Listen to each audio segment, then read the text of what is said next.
Hi hello friends, welcome back to my channel. ಇವತ್ತಿನ ವಿಡಿಯೋದಲ್ಲಿ ಶ್ರೀಗಂಧದ ಗುಡಿ ಕನ್ನಡ ಸೀರಿಯಲ್ನ ಇವತ್ತಿನ ಸಂಚಿಕೆ ಏನಾಯಿತು ಅಂತ ನೋಡೋಣ. ಸಂಚಿಕೆ 101 ಇದು. ಹಿಂದಿನ ಸಂಚಿಕೆಯಲ್ಲಿ ನೀವೆಲ್ಲರೂ ನೋಡೇ ಇರ್ತೀರ. ಚಂದನನ್ನು ಕಾರಲ್ಲಿ ಕಳಿಸಿರ್ತಾನೆ ಹರಿ ಚಿಕ್ಕಮಂಗ್ಳೂರು ಕಾಲೇಜಲ್ಲಿ ಸರ್ಟಿಫಿಕೇಟ್ ಇಸ್ಕೊಂಬ ಅಂತ.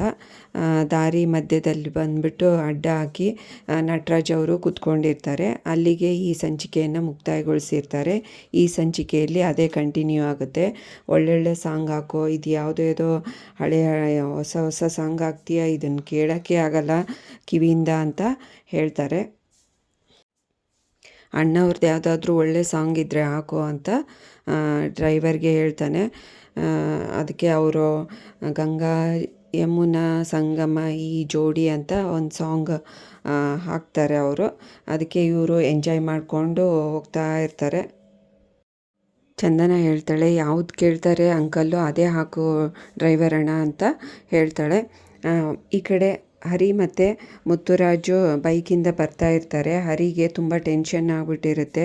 ಅಣ್ಣ, ನನಗೆ ಅವರು ಒಬ್ಬರನ್ನೇ ಕಳ್ಸೋಕ್ಕೆ ಇಷ್ಟನೇ ಇರಲಿಲ್ಲ ಅಣ್ಣ ಅಂತ ಅಂದಾಗ, ಮತ್ತು ನೀನು ಹೋಗ್ಬೇಕಿತ್ತು ಅಂದರೆ ಅವರೆಲ್ಲಿ ಮೂಗಿನ ತುದಿಗೆ ಕೋಪ ಇರುತ್ತೆ, ನೀನೇ ನೋಡ್ದಿಯಲ್ಲ ಹೆಂಗೆ ಮುಖಕ್ಕೆ ಹೊಡ್ದಂಗೆ ಹೇಳಿದರು ನೀನು ಬರಬೇಡ ಅಂತ ಅಂದರು.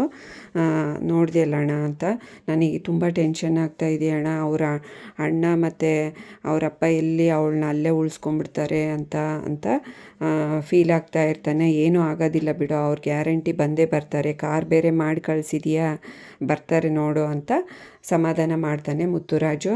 ಅಷ್ಟೊತ್ತಿಗೆ ಇವರಿಬ್ಬರು ತಾಯಿ ಕಾತ್ಯಾಯಿನಿ ಮತ್ತು ಭಾರತಿ ಇಬ್ಬರು ನಡ್ಕೊಂಡು ಬರ್ತಾ ಇರ್ತಾರೆ ರೋಡಲ್ಲಿ.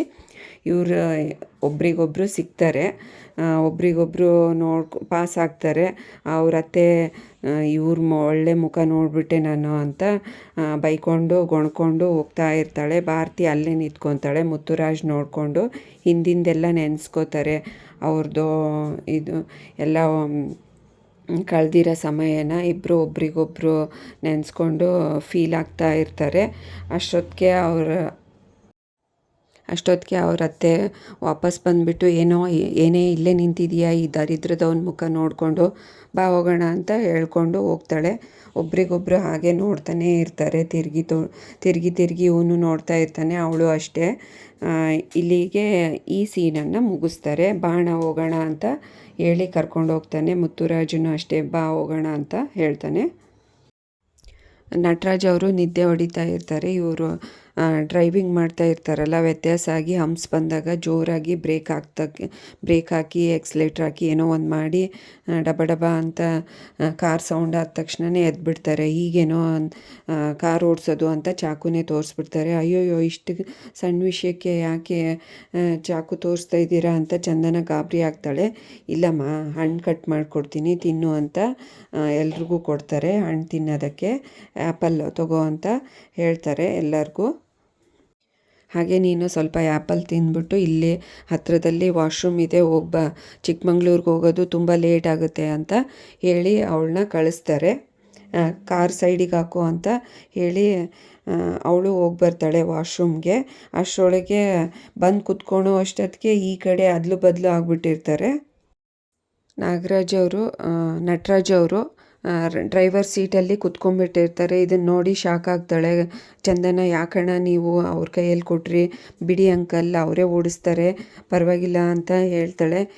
ಬಾರಮ್ಮ, ನಾನು ಹೆಂಗೆ ಓಡಿಸ್ತೀನಿ ನೋಡ್ತಾ ಇರೋ, ನಿನಗೆ ಗೊತ್ತೇ ಆಗಲ್ಲ ನಾನು ಓಡಿಸಿರೋದು, ಚಿಕ್ಕಮಂಗ್ಳೂರು ಬಂದುಬಿಡುತ್ತೆ ನೋಡು, ಅಷ್ಟು ಚೆನ್ನಾಗಿ ಸ್ಮೂತಾಗಿ ಫಾಸ್ಟಾಗಿ ಓಡಿಸ್ತೀನಿ, ನೋಡ್ತಾ ಇರೋ ಅಂತಂದು ಇವನು ಅಂತ ನಗ್ತಾನೆ. ಡ್ರೈವರು ಆಯ್ತಣ್ಣ ಹುಷಾರು ಅಂತ ಅಂದಾಗ, ಅಯ್ಯೋ ನನಗೆ ಹುಷಾರು ಅಂತ ಹೇಳ್ತೀಯೇನೋ ಅಂತ ಹೇಳ್ತಾನೆ. ಆಯಿತು, ಇನ್ನೆಲ್ಲರೂ ಚಿಕ್ಕಮಂಗ್ಳೂರಿಗೆ ಹೋಗ್ತಾರೆ. ಇವ್ರ ಡ್ರೈವಿಂಗ್ ಹೇಗಿದೆ ಅಂತ ನೋಡೋಣ ಅಂತ ಅನ್ಕೊತಾ ಇರ್ತಾಳೆ ಚಂದನ. ಅಷ್ಟೊತ್ತಿಗೆ ನಿದ್ದೆ ಹೋಗ್ಬಿಡ್ತಾಳೆ. ಈ ಡ್ರೈವರ್ ಅಣ್ಣನೂ ಅಷ್ಟೇ ನಿದ್ದೆ ಹೋಗ್ಬಿಡ್ತಾರೆ. ಚಿಕ್ಕಮಂಗ್ಳೂರು ಬಂದಮೇಲೆ ನಿಲ್ಲಿಸ್ತಾರೆ ಕಾಲೇಜ್ ಮುಂದೆ. ಎದ್ದೇಳಮ್ಮ ಚಂದನ, ನಿಮ್ಮ ಕಾಲೇಜ್ ಬಂತು ನೋಡು ಅಂದಾಗ ಇವಳಿಗೆ ಗೊತ್ತೇ ಆಗಿರಲ್ಲ, ಇವರಿಬ್ಬರು ನಿದ್ದೆ ಹೊಡಿತಾ ಇರ್ತಾರೆ. ಇವಳು ಕಾಲೇಜ್ ಮುಂದೆ ಇಳ್ಕೊಂಡು ಕಾಲೇಜೆಲ್ಲ ಒಂದು ಸರಿ ನೋಡ್ತಾಳೆ. ಇವಳಿಗೆ ತುಂಬ ಫೀಲ್ ಆಗುತ್ತೆ. ಹಾಗೆ ಕಾಲೇಜ್ನೆಲ್ಲ ಒಂದು ರೌಂಡು ತೋರಿಸ್ತಾರೆ. ಇವಳಿಗೆ ತುಂಬ ಖುಷಿ ಆಗ್ತಾ ಇರುತ್ತೆ. ಅಷ್ಟರೊಳಗೆ ಅವಳು ಫ್ರೆಂಡ್ ಬರ್ತಾಳೆ. ಬಂದ್ಬಿಟ್ಟು ಇಬ್ಬರು ಒಬ್ರಿಗೊಬ್ಬರು ಹಗ್ ಮಾಡ್ಕೋತಾರೆ. ತುಂಬ ದಿನ ಆಯಿತು ಚಂದು ನಿನ್ನನ್ನು ನೋಡಿ ಅಂತ, ಹೇಗಿದೆಯಾ ಅಂತ ಒಬ್ರಿಗೊಬ್ಬರು ಅಂದ್ಕೊಂಡು ಮಾತಾಡಿಸ್ತಾ ಇರ್ತಾರೆ. ಆಯಿತು ಇರು, ಬರ್ತೀನಿ, ಹೋಗೋಣ ಒಳಗಡೆ, ಕಾಲೇಜ್ ಒಳಗಡೆ ಅಂತಂದು ಇಲ್ಲಿ ನಟರಾಜ್ ಅವರಿಗೆ, ಅಂಕಲ್ ನಾನು ಕಾಲೇಜ್ ಒಳಗಡೆ ಹೋಗಿ ಬರ್ತೀನಿ, ಕೆಲಸ ಮುಗಿಸ್ಕೊಂಡು ಬರ್ತೀನಿ ಅಂತ ಅಂತಾಳೆ ಚಂದನ. ಆಯ್ತಮ್ಮ ಹೋಗಿ ಬಾ, ಹುಷಾರು, ನಾವು ಇಲ್ಲೇ ವೆಯ್ಟ್ ಮಾಡ್ತಾ ಇರ್ತೀವಿ ಕಾರಲ್ಲೇ ಕೂತ್ಕೊಂಡು ಅಂತ ನಟರಾಜ್ ಅವರು ಹೇಳಿ ಕಳಿಸ್ತಾರೆ. ಇವರಿಬ್ಬರು ಒಳಗಡೆ ಹೋಗ್ತಾರೆ. ಚಂದ ನನ್ನ ಫ್ರೆಂಡು ಕೇಳ್ತಾ ಇರ್ತಾಳೆ, ಏನು ಚಂದು ಹೇಗೆ ಮದುವೆ ಆಗಿಬಿಟ್ಟೆ ಅರ್ಜೆಂಟಲ್ಲಿ, ಯಾಕೆ ಹಿಂಗೆ ಮಾಡಿದೆ ಅಂತ ಕೇಳ್ತಾ ಇರ್ತಾಳೆ. ಫಸ್ಟು ಅಲ್ಲಿ ಒಳಗಡೆ ಅಡ್ಮಿನ್ ಹತ್ರ ಹೋಗಿ ಬರೋಣ ಬಾ ಅಂತ ಕರ್ಕೊಂಡು ಹೋಗ್ತಾಳೆ. ಆಮೇಲೆಲ್ಲ ನಿನಗೆ ಹೇಳ್ತೀನಿ ಅಂತ ಅಂದಾಗ ಇಲ್ಲೊಬ್ಬರು ಪಿಯೋನ್ ಸಿಗ್ತಾರೆ. ಅವರು ಹೇಗಿದೆಯಮ್ಮ ಚಂದನ ಅಂತ ಕೇಳ್ತಾ ಇರ್ತಾರೆ. ಏನು ಇವರು ನಿಮ್ಮ ಜೋಡಿ ಅವಾಗೂ ಹಂಗೆ ಇತ್ತು, ಇವಾಗೂ ಹಿಂಗೆ ಇದೆಯಲ್ಲ ಅಂತ ಮಾತಾಡ್ಕೊತಾರೆ. ಹೌದು ಸರ್ ಅಂತ, ಅಡ್ಮಿನ್ ಎಲ್ಲಿದ್ದಾರೆ, ನಾನು ಅರ್ಜೆಂಟಾಗಿ ಮೀಟ್ ಮಾಡಬೇಕು ಅಂತ ಹೇಳಿ ಒಳಗಡೆ ಹೋಗ್ತಾರೆ. ಆಯ್ತಮ್ಮ ಮಾತಾಡ್ಕೊಂಡು ಬಾ ಅಂತ ಹೇಳ್ತಾರೆ ಅವರು. ಈ ಕಡೆ ಚಂದನ ಹೋಗಿದ್ದು ನೋಡಿ ಯಾರಿಗೋ ಫೋನ್ ಮಾಡಬೇಕು ಅಂತ ಪಿಯೋನು ಅನ್ಕೊತಾ ಇರ್ತಾರೆ. ಇಲ್ಲಿ ಒಳಗಡೆ ಬಂದ ತಕ್ಷಣ ಎಲ್ಲರೂ ಸ್ಟಾಫಲ್ಲಿ, ಆಫೀಸ್ ಸ್ಟಾಫಲ್ಲಿ ಕೇಳ್ತಾರೆ, ಇವಳೇ ಅಲ್ಲೇನೋ ಡ್ರೈವರ್ನ ಮದುವೆ ಮಾಡ್ಕೊಂಡು ಹೋಗಿರೋದು, ಹಂಗೆ ಹಿಂಗೆ ಮಾತಾಡ್ಕೋತಾರೆ ಗುಸುಪಿಸು ಅಂತ. ಅದರಲ್ಲಿ ಒಬ್ಬಳು, ಏನಮ್ಮ ಚಂದನ ಹೇಗಿದೆಯಾ ಮದುವೆ ಮಾಡಿಕೊಂಡು ಅಂತ ಕೇಳಿದಾಗ, ಆಯಿತು ಮೇಡಮ್ ಚೆನ್ನಾಗಿದ್ದೀನಿ ಅಂತ ಹೇಳ್ತಾಳೆ. ನೀವು ಹೇಗಿದ್ದೀರಾ ಅಂತ ಕೇಳ್ತಾಳೆ. ಇನ್ನೊಬ್ಬರು ಸರ್ ಬರ್ತಾರೆ, ಹೇಗಮ್ಮ ಚಂದನ ಹೇಗಿದೆಯಾ ಅಂತ ಕೇಳಿದಾಗ, ಚೆನ್ನಾಗಿದ್ದೀನಿ ಸರ್ ಅಂತ ಹೇಳ್ತಾಳೆ. ನಿಮ್ಮ ಯಜಮಾನ್ರೇನೋ ಡ್ರೈವರ್ ಅಂತೆ, ನಾವು ಟಿ ವಿಯಲ್ಲೆಲ್ಲ ನೋಡಿದ್ವಮ್ಮ ನಿಮ್ಮ ನ್ಯೂಸು ಅಂತ ಹೇಳ್ತಾರೆ ಆ ಸರ್. ನಿಮ್ಮ ಜೀವನ ಸ್ಪಾಯ್ಲ್ ಮಾಡ್ಕೊಂಬಿಟ್ಟೆಮ್ಮ ಅಂತ ಹೇಳ್ತಾರೆ.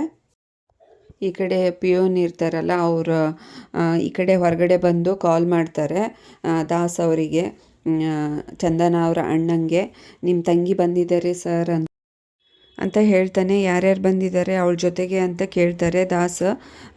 ಅವಳ ಫ್ರೆಂಡ್ ಜೊತೆಗೆ ಓಡಾಡ್ತಾ ಇದ್ಲು ಸರ್ ಅಂತ ಹೇಳ್ತಾನೆ. ಆಯಿತು ಅಂತ ಕಾಲ್ ಕಟ್ ಮಾಡ್ತಾರೆ ಇಬ್ಬರು. ಅಲ್ಲಿ ಹೋಗಿ ಏನಾದರೂ ಮಾಡಬೇಕು ಅವಳಿಗೆ ಅಂತ ಹೇಳಿ ದಾಸು ಯೋಚನೆ ಮಾಡ್ತಾ ಇರ್ತಾನೆ. ಕಾರ್ ತೊಗೊಂಡು ಕಾಲೇಜ್ ಕಡೆ ಹೊರಡ್ತಾನೆ.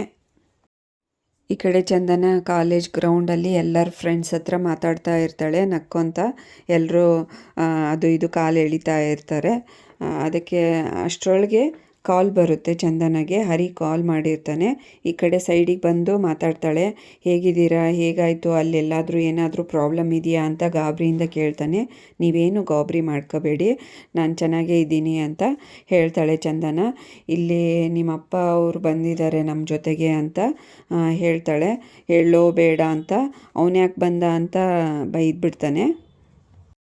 ಅವನಿಂದ ಏನಾದರೂ ಪ್ರಾಬ್ಲಮ್ ಆದರೆ ಅವನ್ನ ಅಲ್ಲೇ ಬಿಟ್ಬಿಟ್ಟು ಬಂದುಬಿಡಿ, ಆಮೇಲೆ ಅವ್ರು ಬಂದೇ ಬರ್ತಾರೆ ನಮ್ಮ ಮನೆಗೆ ಅಂತ ಹೇಳಿದಾಗ, ಏನೂ ಇಲ್ಲ ಪ್ರಾಬ್ಲಮ್ಮು, ಅವರೇನು ಪ್ರಾಬ್ಲಮ್ ಕೊಡ್ತಾ ಇಲ್ಲ ಬಿಡಿ, ನೀವೇನು ಟೆನ್ಷನ್ ಮಾಡ್ಕೋಬೇಡಿ ಅಂತ ಹೇಳ್ತಾಳೆ. ಆಯಿತು ಅಂತ ಕಾಲ್ ಕಟ್ ಮಾಡ್ತಾಳೆ. ಮತ್ತು ಗ್ರೌಂಡ್ ಹತ್ರ ಫ್ರೆಂಡ್ಸ್ ನಿಂತಿರ್ತಾರಲ್ಲ ಆ ಕಡೆ ಹೋಗ್ತಾಳೆ ಚಂದನ. ಫೋನ್ ಕಟ್ ಮಾಡಿದ ಮೇಲೆ ಮಾತಾಡಿಕೊಂಡು ಇವರು ಒಬ್ರಿಗೊಬ್ರು ತಮಾಷೆ ಮಾಡ್ತಾ ಇರ್ತಾರೆ ಎಲ್ಲ ಫ್ರೆಂಡ್ಸು.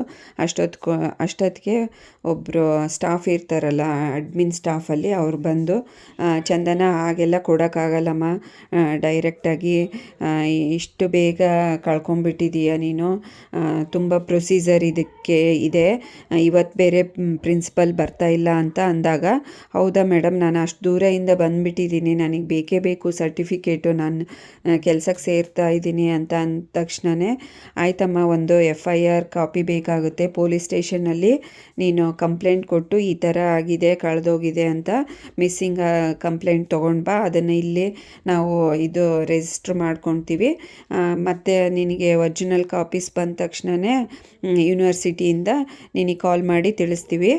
ಇನ್ನೊಂದು ಕೆಲಸ ಮಾಡಮ್ಮ, ಒಳಗಡೆ ಬಂದುಬಿಟ್ಟು ಫಾರ್ಮ್ ಫಿಲಪ್ ಮಾಡಿ ಅದನ್ನು ತೊಗೊಂಡೋಗಿ ಇವರಿಗೆ ಪೊಲೀಸ್ ಸ್ಟೇಷನಲ್ಲಿ ಕೊಡು, ನಿನ್ನ ಕೆಲಸ ಆಗುತ್ತೆ ಅಂತ ಅವಳನ್ನ ಒಳಗಡೆ ಕರ್ಕೊಂಡು ಹೋಗ್ತಾರೆ. ಇವಳು ಒಳಗಡೆ ಬಂದುಬಿಟ್ಟು ಫಾರ್ಮಲ್ಲಿ ಲೆಟ್ರಲ್ಲಿ ಈ ಥರ ಬರೀತಾಳೆ, ನಂದು ಸರ್ಟಿಫಿಕೇಟ್ ಮಿಸ್ ಆಗಿದೆ ಅಂತ. ಆಯ್ತಮ್ಮ, ಈ ಲೆಟರ್ ತೊಗೊಂಡೋಗಿ ಪೊಲೀಸ್ ಸ್ಟೇಷನಲ್ಲಿ ಕೊಟ್ಟು FIR ಕಾಪಿ ತೊಗೊಂಡು ಬಂದು ಕೊಡು, ನಿನ್ನ ಕೆಲಸ ಆಗುತ್ತೆ, ನಿನಗೆ ಸರ್ಟಿಫಿಕೇಟ್ ಬಂದ ಮೇಲೆ ಯೂನಿವರ್ಸಿಟಿಯಿಂದ ನಾವು ಕಾಲ್ ಮಾಡಿ ತಿಳಿಸ್ತೀವಿ ಅಂತ ಹೇಳ್ತಾರೆ. ಆಯಿತು ಅಂತ ಹೋಗ್ತಾಳೆ ಚಂದನ ಲೆಟರ್ ಇಸ್ಕೊಂಡು. ಇವರಿಬ್ಬರು ನಡ್ಕೊಂಡು ಬರ್ತಾ ಇರ್ತಾರೆ. ಮುಂಚೆನೇ ಎಲ್ಲ ಪ್ರೊಸೀಜರ್ ಇಷ್ಟೊಂದಿದೆ ಅಂತ ಗೊತ್ತಿರಲಿಲ್ಲ ಚಂದು, ಸಾರಿ ಅಂತ ಹೇಳ್ತಾಳೆ ಅವಳ ಫ್ರೆಂಡು. ಹೋಗಲಿ ಬಿಡು ಅಂತ ಹೇಳ್ತಾಳೆ ಚಂದನ. ಆಯಿತು ಇನ್ನು ನಾನು ಊರಿಗೆ ಹೊರಡ್ತೀನಿ ಅಂತ ಬಾಯ್ ಅಂತ ಹೇಳಿ ಬರ್ತಾ ಇರ್ತಾಳೆ ಕಾರ್ ಕಡೆ. ಜೋರಾಗಿ ಒಂದು ಕಾರು ಬಂದು ನಿಲ್ಲಿರುತ್ತೆ ಹಾರ್ನ್ ಹಾಕಿ. ಇವರಿಗೆ ಎಚ್ಚರ ಆಗ್ಬಿಡುತ್ತೆ, ಯಾರಪ್ಪ ಇವನು ಇಷ್ಟು ಜೋರಾಗಿ ಇದು ಹಾರ್ನ್ ಹಾಕ್ಬಿಟ್ಟು ನಮ್ಮ ಕಾರ್ಗೆ ಕುದ್ಬಿಡ್ತಾನೆ ಹೆಂಗೆ ಅಂತ. ನಟರಾಜ್ ಅವರು ಎಚ್ಚರ ಆಗ್ಬಿಡುತ್ತೆ. ಕೆಳಗಡೆ ಇಳಿದು ಬರ್ತಾರೆ. ಏನಯ್ಯ ಯಾರು ನೀನು, ಮೊದಲು ಕೆಳಗಿಡಿ ಅಂತ ಜೋರಾಗಿ ದಬಾಯಿಸ್ತಾರೆ. ಚಂದನಗೂ ತುಂಬ ಭಯ ಆಗಿಬಿಡುತ್ತೆ, ಪ್ಯಾನಿಕ್ ಆಗಿಬಿಡ್ತಾಳೆ. ಏನು ಇವನು ಈ ಥರ ಬಂದು ಕಾರ್ ನುಗ್ತಾ ಇದ್ದಾನೆ ಅಂತಂದು. ಅವ್ರ ಅಣ್ಣನೂ ಅಷ್ಟೇ ಕಾರಿಂದ ಕೆಳಗಡೆ ಇಳಿದು ಬರ್ತಾನೆ. ಇವಳಿಗೆ ತುಂಬ ಶಾಕ್ ಆಗುತ್ತೆ, ಎಲ್ಲಿ ಏನು ನಮ್ಮ ಅಣ್ಣಂಗೆ ನಾನು ಬಂದಿರೋದು ಹೇಗೆ ಗೊತ್ತಾಯಿತು ಅಂತಂದು. ಏನೇ ಇಲ್ಲಿವರೆಗೂ ಬಂದಿದೆಯಾ ಚಿಕ್ಕಮಂಗ್ಳೂರಿಗೆ, ಮನೆ ಬಿಟ್ಟು ಓಡೋಗಿದೆಯಾ, ಮತ್ತೆ ಯಾಕೆ ಈ ಊರಿಗೆ ಬಂದಿರೋದು ಅಂತ ಅಂದಾಗ, ಏನೋ ನಾನೇನು ನಿನ್ನ ಮನೆಗೆ ಬಂದಿದ್ದೀನಿ, ನಿನ್ನ ಮನೆ ಬಾಗಿಲಿಗೆ ಬಂದಿದ್ದೀನಿ, ನಾನು ಓದಿರೋ ಕಾಲೇಜ್ಗೆ ಬಂದಿದ್ದೀನಿ, ಇದೇನು ನಿನ್ನ ಸ್ವಂತದ್ದ ಅಂತ ತಿರುಗಿ ಬೈತಾಳೆ. ಓ ಇವ್ರ ಮನೆ ಕೂಳು ನಿನಗೆ ಚೆನ್ನಾಗಿ ಹತ್ತಿದೆ, ಅದಕ್ಕೆ ನೀನು ಇಷ್ಟು ಜೋರಾಗಿ ಮಾತಾಡ್ತಾ ಇರೋದು ಅಂತ ಹತ್ರ ಬಂದು ಹೇಳ್ತಾನೆ. ಹೌದು, ನೀನೇನಾದರೂ ಊಟ ಹಾಕಿದ್ಯಾ, ನೀನೇನಾದರೂ ನೋಡ್ಕೊಂಡಿದ್ಯಾ ನನ್ನನ್ನು ಅಂತ ಹೇಳ್ತಾಳೆ. ನಾನು ತೊಗೊಳ್ತೀನಿ ಸರ್ಟಿಫಿಕೇಟ್, ನಾನು ಓದಿದ್ದೀನಿ, ನಾನು ಗಳಿಸ್ತೀನಿ ಈ ಸರ್ಟಿಫಿಕೇಟನ್ನು, ನೀನ್ಯಾರು ಕೇಳೋಕ್ಕೆ ಅಂತ ಜೋರಾಗಿ ಬೈದಾಗ ಇವನು ಬಂದು ಕುತ್ಕಿನೇ ಹಿಡಿದು ನಿನ್ನನ್ನು ಸಾಯಿಸ್ಬಿಡ್ತೀನಿ ಅಷ್ಟೇ ಅಂತ ಹೇಳಿ ಜೋರಾಗಿ ಅವಳನ್ನ ದಬ್ಬಿಟ್ಟು ಆ ಸರ್ಟಿಫಿಕೇಟ್ನ ಕಿತ್ಕೊಂಡಿರ್ತಾನಲ್ಲ ಅದನ್ನು ಹರಿದು ಬಿಸಾಕ್ಬಿಡ್ತಾನೆ. ಚಂದನ ಮತ್ತೆ ಬಂದುಬಿಟ್ಟು, ಯಾಕೋ ಪಾಪಿ ನನ್ನದು ಸರ್ಟಿಫಿಕೇಟ್ ತೊಗೊಳೋದು ನಿನಗೇನು ಕಷ್ಟ, ನನ್ನ ಪಾಡಿಗೆ ನಾನು ಬಂದಿದ್ದೀನಿ ತೊಗೋತೀನಿ, ಅದನ್ನ ಯಾಕೆ ಹರಿದು ಬಿಸಾಕು ಹರಿದು, ಇನ್ನೊಂದು ತೊಗೊಳಕ್ಕಾಗಲ್ಲ ಅಂದ್ಕೊಂಡಿದ್ಯಾ ಅಂತ ಹೇಳಿದಾಗ, ಹೌದು ನೀನು ಎಷ್ಟೇ ತಗೋ ನಾನು ಹರಿದು ಬಿಸಾಕ್ತೀನಿ, ನಿನಗೆ ಯಾವತ್ತೂ ಈ ಜನ್ಮದಲ್ಲಿ ಸರ್ಟಿಫಿಕೇಟ್ ಸಿಗಬಾರ್ದು, ಹಾಗೆ ಮಾಡ್ತೀನಿ ಅಂತ ಹೇಳ್ತಾನೆ. ಅವಳಿಗೆ ಕಪಾಳಕ್ಕೆ ಹೊಡೆದು ದೂರ ತಳ್ಳಿರಬೇಕಾದ್ರೆ ಮತ್ತೆ ಹೊಡೆಯೋಕ್ಕೆ ಹೋಗ್ತಾನೆ. ಆವಾಗ ನಟರಾಜ್ ಅವರು ಅಡ್ಡ ಬರ್ತಾರೆ. ಏನೋ ಅವಳಿಗೆ ನನ್ನ ಸೊಸೆ ಮೈ ಮುಟ್ತೀಯ ಅಂತ ಇವನಿಗೆ ಬಾರಿಸ್ಬಿಡ್ತಾರೆ. ಓ ನೀನು ಹೆಂಡ್ತಿನ ಕೊಲೆ ಮಾಡಿ ಬಂದಿದೀಯ, ನನಗೆ ಬುದ್ಧಿ ಹೇಳಕ್ಕೆ ಬರ್ತೀಯ ನೀನು ಅಂತ ಜೋರಾಗಿ ನಟರಾಜ್ ಅವ್ರನ್ನೇ ತಳ್ಳಿಬಿಡ್ತಾನೆ. ಏನೋ ವಯಸ್ಸಾದವ್ರ ಮೇಲೆ ಕೈ ಮಾಡ್ತೀಯಲ್ಲ, ನಿನಗೆ ನಾಚಿಕೆ ಆಗಲ್ವಾ ಅಂತಂದು ಚಂದನ ಕೇಳಿದಾಗ ಅವಳಿಗೂ ಚೆನ್ನಾಗಿ ಬಾರಿಸಿ ದಬ್ಬಿಡ್ತಾನೆ. ಇವನಿಗೆ ತುಂಬ ಸಿಟ್ಟು ಬಂದುಬಿಡುತ್ತೆ, ಏನೋ ನನ್ನ ಸೊಸೆ ಮೇಲೆ ಕೈ ಮಾಡ್ತೀಯ, ಇನ್ನು ಹೇಳಿದ್ದು ಅರ್ಥ ಆಗಲ್ವಾ ಅಂತ ಜೋರಾಗಿ ಹೊಡೆದ್ಬಿಡ್ತಾನೆ ಅವ್ರ ಅಣ್ಣಂಗೆ. ಅವತ್ತೇ ನಮ್ಮ ಮನೆಗೆ ಬಂದಾಗೇ ನಿನಗೆ ಮುಗಿಸ್ಬೇಕಿತ್ತು, ಏನೋ ನನ್ನ ಸೊಸೆ ಮುಖ ನೋಡಿ ನಿನ್ನನ್ನು ಸುಮ್ಮನೆ ಬಿಟ್ಟಿದ್ದೀನಿ, ಇವಾಗೂ ಅಷ್ಟೇ ಏನೋ ಅಣ್ಣ ತಂಗಿ ಮಾತಾಡ್ಕೋತಾರೆ ಅಂತ ಬಿಟ್ಟಿದ್ದೆ, ನೀನು ಸರಿ ಹೋಗಲ್ಲ ಬಿಡು ನೀನು ಅಂತ ಹೇಳಿ ಜೋರಾಗಿ ಆವಾಜ್ ಹಾಕಿ ಬೈತಾರೆ. ಅದಕ್ಕೆ ಇವನಿಗೆ ಇನ್ಸಲ್ಟ್ ಆಗುತ್ತೆ, ಮಾಡ್ತೀನಿ ಇರು ಅಂತ ಹೇಳಿ ಚಾಕು ತೊಗೊಂಡು ನಟರಾಜ್ ಅವ್ರಿಗೆ ಚುಚ್ಚಕ್ಕೆ ಹೋಗ್ಬಿಡ್ತಾನೆ. ಹೊಟ್ಟೆಗೆ ಚಾಕುನೇ ಹಾಕ್ಬಿಡ್ತಾನೆ. ಅಲ್ಲಿಗೆ ಈ ಸಂಚಿಕೆಯನ್ನು ಮುಕ್ತಾಯಗೊಳಿಸ್ತಾರೆ. ನೆಕ್ಸ್ಟ್ ಸಂಚಿಕೆಯಲ್ಲಿ ಏನಾಯಿತು ಅಂತ ಕಾದು ನೋಡೋಣ. ಅಲ್ಲಿವರೆಗೂ ಈ ವಿಡಿಯೋ ನೋಡಿದ್ದಕ್ಕೆ ಎಲ್ರಿಗೂ ಥ್ಯಾಂಕ್ಸ್. ಹಾಗೆ ಈ ವಿಡಿಯೋ ಇಷ್ಟ ಆದರೆ ಲೈಕ್ ಮಾಡಿ, ಶೇರ್ ಮಾಡಿ, ಕಮೆಂಟ್ ಮಾಡಿ, ಹಾಗೆ ಚಾನಲ್ನ ಸಬ್ಸ್ಕ್ರೈಬ್ ಮಾಡ್ಕೊಳ್ಳಿ. Thanks for watching this video.